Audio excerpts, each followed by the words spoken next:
ಅವರು ಇದೇ ಥರ ಪುರ್ಸೊತ್ತಿಲ್ದಲೆ ಜನೋತ್ಪಾದನೆ ಮತ್ತು ಭಯೋತ್ಪಾದನೆಯಲ್ಲಿ ತೊಡಗಿದ್ರೆ ಮುಂದೊಂದು ದಿನ ಆಗುತ್ತದು. ಆಗಲ್ಲ ಅಂತ ಯಾರು ಹೇಳಿತ್ತು?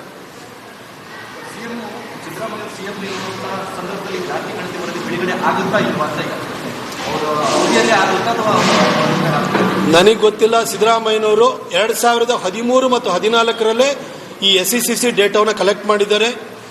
ಅದಾದ 12 ವರ್ಷದ ನಂತರ ಇವತ್ತು ಮತ್ತೆ ಹೇಳ್ತಾ ಇದ್ದಾರೆ.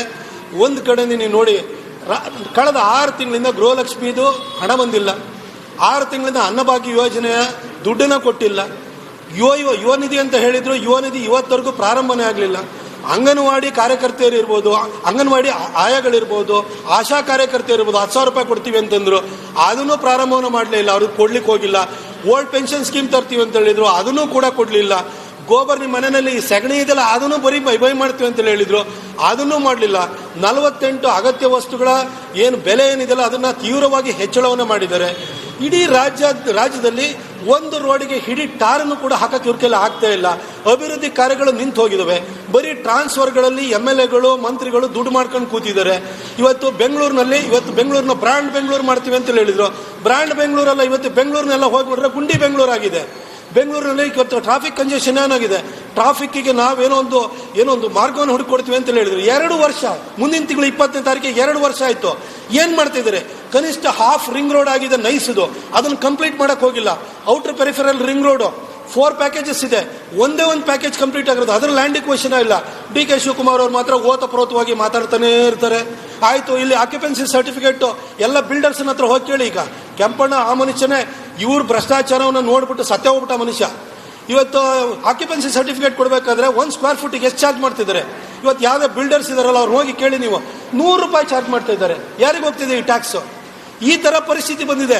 ಇದನ್ನೆಲ್ಲ ಇನ್ನೊಂದು ಕಡೆ ವಿಷಾಂತರವನ್ನು ಮಾಡಬೇಕು. ಇವಾಗೇನು ನಡೆದಿದೆ, ಸರ್ಕಾರದ ವಿರುದ್ಧವಾದಂಥ ಭಾವನೆ ಜನರಲ್ಲಿ ಇದೆಯಲ್ಲ, ಅದನ್ನು ಡೈವರ್ಟ್ ಮಾಡಬೇಕು, ಡಿಫ್ಲೆಕ್ಟ್ ಮಾಡಬೇಕು ಇಶ್ಯೂಸನ್ನು.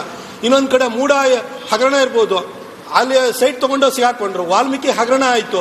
ಪ್ರಿಯಾಂಕಾ ಖರ್ಗೆ ಮತ್ತು ಲಕ್ಷ್ಮೀ ಹೆಬ್ಬಾಳ್ಕರ್ ಅವರ PS ಹೆಸರು ಬರೆದಿಟ್ಟು ಸತ್ತೋಗುವಂಥ ಪ್ರಕರಣ ಆಯಿತು. ಗುತ್ತಿಗೆದಾರರು ಸತ್ತೋಗಿದ್ದಾರೆ ಇವತ್ತು. ಹೀಗೆ ಒಂದ್ರ ಹಿಂದೆ ಒಂದು ಪ್ರಕರಣಗಳು ಸಂಭವಿಸ್ತಾನೆ ಇದ್ದಾವೆ. ಈ ಥರ ಭ್ರಷ್ಟಾಚಾರಗಳು ಒಂದು ಕಡೆ, ಸರ್ಕಾರದ ವೈಫಲ್ಯ ಇನ್ನೊಂದು ಕಡೆ, ಅಭಿವೃದ್ಧಿ ಕಾರ್ಯವನ್ನು ಮಾಡಲಿಕ್ಕೆ ಒಂದು ಪೈಸೆನೂ ದುಡ್ಡಿಲ್ಲದ ಪರಿಸ್ಥಿತಿ. ಅದ್ರ ಜೊತೆಗೆ ಜನಕ್ಕೆ ಕಸ ತೆಗೆಯೋಕ್ಕೂ ದುಡ್ಡು ಕೇಳ್ತಾ ಇದ್ದಾರೆ.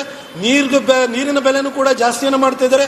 ಹೀಗೆ ಸಾಲು ಸಮಸ್ಯೆಗಳ ಆಗರ ಕಾಣಿಸ್ತಾ ಇರೋದ್ರಿಂದ ಜನರನ್ನ ಒಟ್ಟಿಗೆ ಈ ಥರ ಜಾತಿ ವಿಚಾರದಲ್ಲಿ ಚರ್ಚೆ ಮಾಡಿಕೊಂಡು ಅದರಲ್ಲಿ ಅವರು ಮಗ್ನರಾಗಿರಬೇಕು.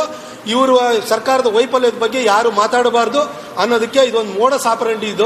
ಈ ಒಂದು ತಂತ್ರಗಾರಿಕೆಯನ್ನು ಸಿದ್ದರಾಮಯ್ಯನವರು ಮಾಡಿದರೆ, ದುರದೃಷ್ಟವಶಾತ್ ಅವ್ರ ಪಕ್ಷದಲ್ಲಿ ಆ ಚೇರಿಗೆ ಆಸೆ ಮಾಡ್ತಿರೋರು ನನ್ನ ಜಾತಿಯವರ ಸಂಖ್ಯೆ ಕಮ್ಮಿ ಆಯಿತು. ಇನ್ಯಾರೋ ಚೇರ್ನ ಎಳೆಯಕ್ಕೆ ಹೋಗ್ದಿರೋರು ಅವರಿಗೂ ನಮ್ಮ ಜಾತಿಯವರ ಸಂಖ್ಯೆ ಕಮ್ಮಿ ಆಯಿತು. ನಮ್ಮ ಜಾತಿಯವ್ರನ್ನ ಒಟ್ಟು ಹಾಕೋಣ ಅಂತ ಹೇಳ್ಬಿಟ್ಟು ಇವರೆಲ್ಲ ಹೊರಟಿದ್ದಾರೆ. ನನಗೆ ನಿಜಕ್ಕೂ ಈ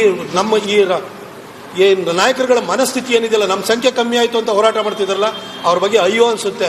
ನಾಳೆ ಬೆಳಗ್ಗೆ ನೀವು ಯಾರು ಉಳಿದಿರಲ್ಲ ಇದೇ ಥರ ಹೊಡೆದಾಡ್ತಾ ಇದ್ರೆ ಎಲ್ಲ ಜಾತಿಗಳು ಒಡೆದು ಹಿಂದೂ ಸಮಾಜನೇ ಉಳಿಯಲ್ಲ.